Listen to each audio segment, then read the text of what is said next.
ਅੱਜ ਅਸੀਂ ਗੱਲ ਕਰਾਂਗੇ ਕਿ ਕਿਸ ਤਰ੍ਹਾਂ ਪ੍ਰਾਪਰਟੀ ਦੇ ਨਾਂ ਤੇ ਬਾਹਰ ਵਾਲਿਆਂ ਬੰਦਿਆਂ ਨੂੰ ਬੇਵਕੂਫ ਬਣਾਇਆ ਜਾ ਰਿਹਾ ਤੇ ਉਹਨਾਂ ਦੀ ਉਮਰ ਭਰ ਦੀ ਪੂੰਜੀ ਨੂੰ ਲੁੱਟਿਆ ਜਾ ਰਿਹਾ ਹੈ। ਨੰਬਰ 1, ਬਹੁਤ ਸਾਰੇ ਲੋਕ ਜਿਹੜੇ ਨੇ ਐਸੀ ਜ਼ਮੀਨ ਖਰੀਦਣ ਦੀ ਕੋਸ਼ਿਸ਼ ਕਰਦੇ ਨੇ ਜਿਹੜੀ ਫਿਜ਼ੀਕਲੀ ਉਹਨਾਂ ਨਹੀਂ ਦੇਖੀ ਹੁੰਦੀ, ਬਲਕਿ ਸਾਰਾ ਕਾਰੋਬਾਰ ਆਨਲਾਈਨ ਹੋ ਰਿਹਾ ਹੁੰਦਾ ਹੈ। ਨੰਬਰ 2, ਬਾਜ਼ ਲੋਕ ਐਸੀ ਜ਼ਮੀਨ ਖਰੀਦ ਲੈਂਦੇ ਨੇ ਜਿਹਦੇ ਬਾਰੇ 'ਚ ਉਹਨਾਂ ਨੂੰ ਕੋਈ ਮਾਲੂਮਾਤ ਨਹੀਂ ਹੁੰਦੀ।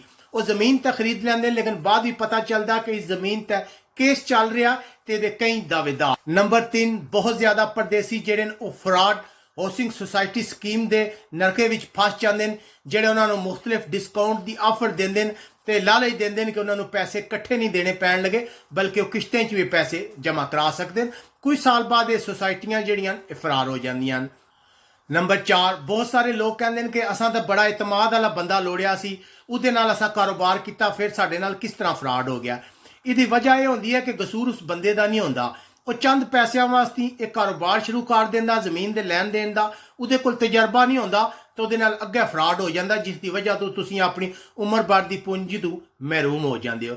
ਇਸ ਗੱਲ ਕੋਸ਼ਿਸ਼ ਕਰੋ ਕਿ ਜਦ ਵੀ ਜ਼ਮੀਨ ਖਰੀਦੋ ਕਿਸੇ ਐਸੇ ਇਤਮਾਦ ਵਾਲੇ ਬੰਦੇ ਕੋਲ ਖਰੀਦੋ ਜਿਹਦਾ ਤੁਸੀਂ 25 ਸਾਲ ਇਸ ਫੀਲਡ ਦਾ ਤਜਰਬਾ ਹੋਵੇ, ਤਾਂ ਕਿ ਤੁਸੀਂ ਫਰਾਡ ਤੋਂ ਬਚ ਸਕੋ।